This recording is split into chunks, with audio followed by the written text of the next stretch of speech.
Mekanisme pendataan lengkap KUMKM 2023 dengan aplikasi Fasih Mobile.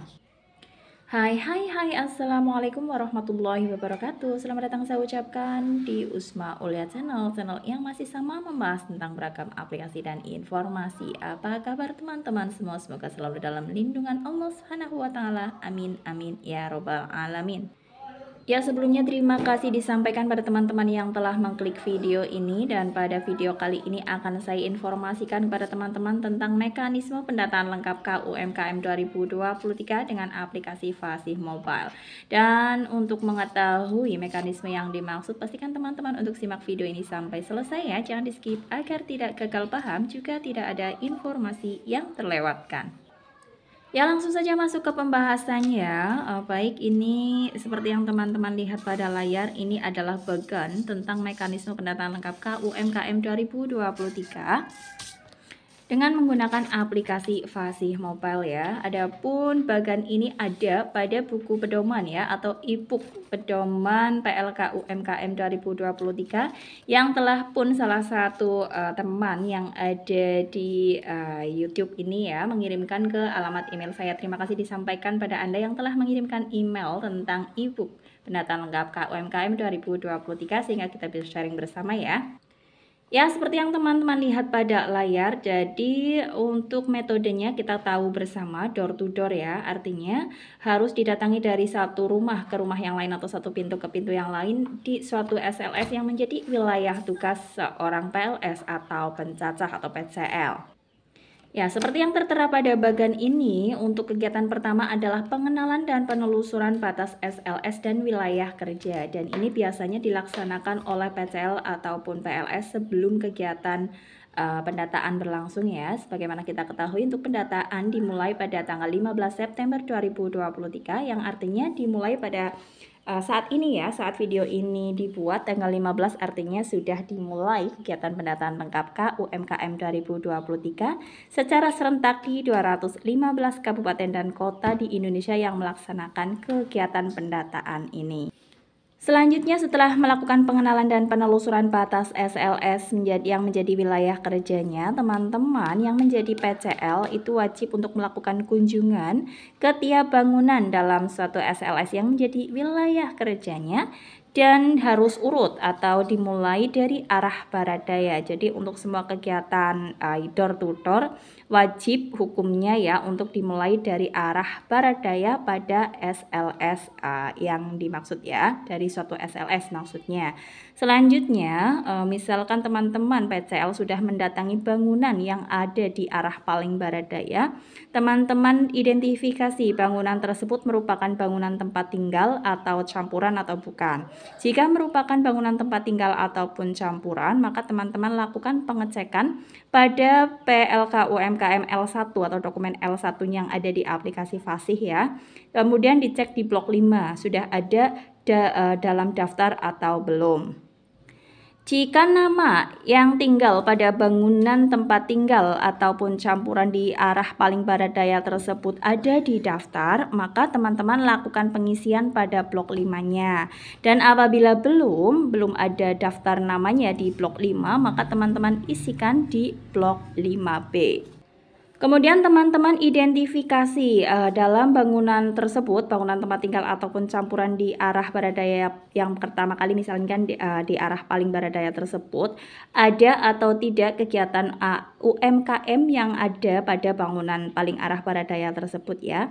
Jika ada, maka teman-teman harus melanjutkan, artinya harus melanjutkan pendataannya menggunakan pendataan lengkap yaitu dokumen L2. Dan apabila ternyata setelah diidentifikasi pada bangunan tersebut tidak ada kegiatan UMKM-nya, KUMKM-nya, maka teman-teman bisa langsung pamit ya, istilahnya pamit dan melanjutkan ke bangunan di sebelahnya. Lalu misalkan bangunan yang ada di arah paling barat daya tersebut bukan merupakan bangunan tempat tinggal ataupun campuran, maka teman-teman lakukan pengisian di blok 6. Sesudah itu, teman-teman cek di daftar PLK UMKM SBR, karena SBR ini adalah Statistical Business Register ya, yang baru saja dilaksanakan pendataan untuk perusahaan besar ya. Ada atau tidak? Misalkan ada, maka teman-teman tidak perlu mendata, artinya langsung pamit saja dan lanjut ke bangunan selanjutnya. Tetapi misalkan bangunan yang bukan merupakan tempat tinggal atau campuran tersebut setelah dicek di PLK UMKM SPR ternyata tidak ada datanya, dan maka teman-teman lakukan identifikasi. Apabila ternyata merupakan ada kegiatan UMKM ya, maka teman-teman harus melanjutkan pendataan dengan pendataan lengkap menggunakan dokumen L2-nya. Dan apabila tidak, maka teman-teman bisa pamit dan langsung melanjutkan pendataan di bangunan sebelahnya. Jadi secara mekanismenya itu sama dengan kegiatan sensus pertanian ya. Jadi teman-teman harus melakukan pemutakhiran terlebih dahulu pada bangunan yang dimulai dari arah paling barat daya. Dan apabila teridentifikasi memang ada kegiatan KUMKM, maka teman-teman laksanakan pendataan lengkap menggunakan dokumen L2-nya. Dan apabila tidak, maka teman-teman bisa skip ya, artinya bisa langsung pamit dan melanjutkan pencacahan atau pemutakhiran di bangunan sebelahnya. Dan ini adalah tampilan-tampilan yang ada pada aplikasi Fasih Mobile tentang SLS ya, atau assignment yang harus teman-teman selesaikan. Kemudian ini adalah daftar SLS yang harus teman-teman kerjakan juga yang menjadi wilayah kerja teman-teman. Tampilannya seperti ini.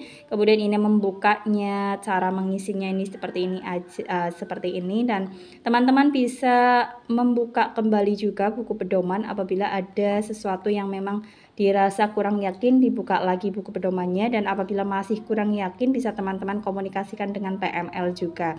Dan atau teman-teman juga bisa tulis di kolom komentar untuk kita sharing bersama, karena kebetulan saya juga sudah memiliki e-book untuk kegiatan pendataan lengkap KUMKM 2023, dan insya Allah saya bisa untuk mempelajarinya ya, walaupun ada kekurangan nanti teman-teman bisa lakukan revisi ya untuk kita sharing bersama, karena ya sama-sama saya juga belajar di sini. Adapun untuk isian-isian yang ada pada aplikasi Fasih Mobile ini kurang lebih sama dengan isian pada kegiatan-kegiatan lain yang dilaksanakan oleh BPS dengan menggunakan aplikasi Fasih Mobile. Seperti kegiatan terbaru yang saya laksanakan menggunakan aplikasi Fasih Mobile juga, yaitu Ground Check Statistical Business Register. Ini kurang lebih sama seperti ini juga. Hanya saja untuk poinnya atau blok-bloknya itu berbeda, sedikit berbeda. Kalau SBR hanya terdiri dari 4 blok utama ya, total 6 blok beserta catatan dan juga pemberi jawaban, kurang lebih sama. Jadi hanya rincian poin-poinnya saja yang ada agak sedikit berbeda di dalamnya ya. Jadi pastikan teman-teman udah mensubscribe channel ini agar pada saat saya melaksanakan atau membuat video untuk saya upload dan share kepada teman-teman, teman-teman tidak tertinggal dengan notifikasi terbarunya. Demikian yang dapat disampaikan untuk pesan kali ini, semoga informasi ini bermanfaat bagi teman-teman. Salam sukses selalu.